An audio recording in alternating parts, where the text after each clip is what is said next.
Washington, Reuters, the United States on Friday banned the export of weapons and defense services to South Sudan, stepping up pressure against President Salva Kiir to end the country's trademark's 4-year civil war.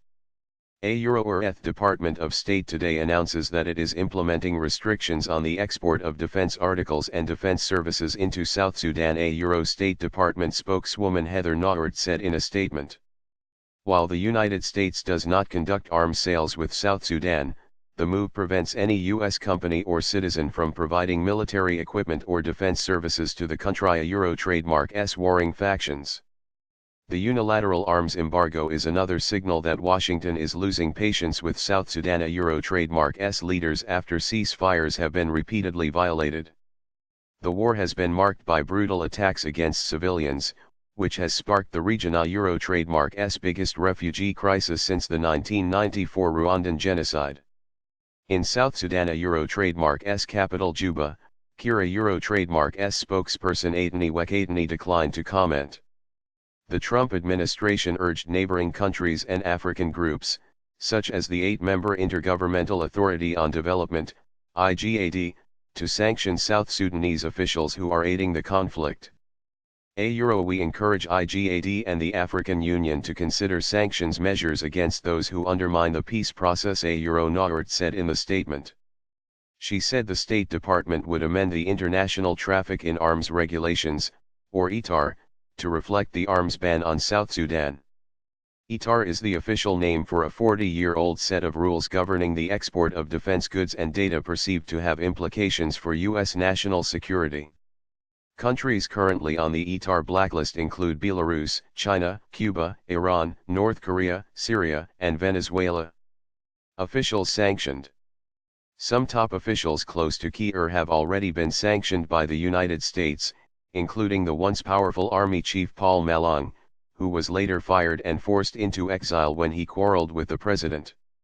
The African Union on Monday said it was open to imposing sanctions on leaders violating ceasefires in South Sudan, joining a chorus of officials who say those prolonging the conflict must be punished. We need to act against those who, with impunity, are continuing to massacre their peaceful populations. The head of the African Union Commission, Moussa Faki Mahamat, told reporters at the summit held in the Ethiopian capital, Addis Ababa. U.S. Ambassador to the United Nations Nikki Haley told the UN Security Council last week it was time to impose a UN arms embargo on South Sudan. Haley visited South Sudan in late October and met with Kiir. The Obama administration attempted in December 2016 to convince the United Nations to back an arms embargo against South Sudan. Any U.S. push for the UN Security Council to take further action against South Sudan is likely to be resisted by veto power Russia.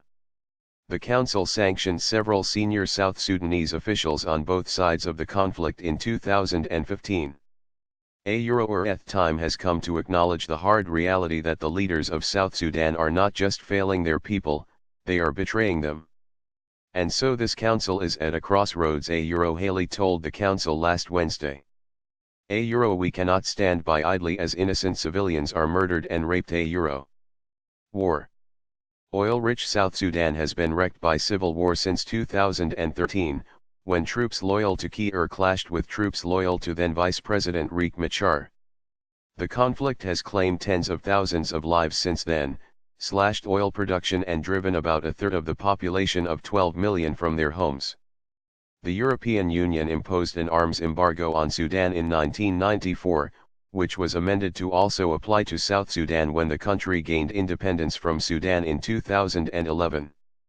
Independent UN experts have reported to the UN Security Council that South Sudan trademark's government has spent millions of dollars on weapons as the country slid into famine and an economic crisis.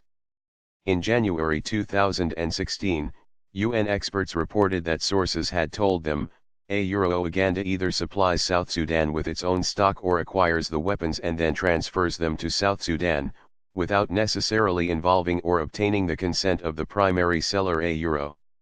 Last year, the UN experts said, weapons continue to flow into South Sudan from diverse sources, often with the coordination of neighboring countries.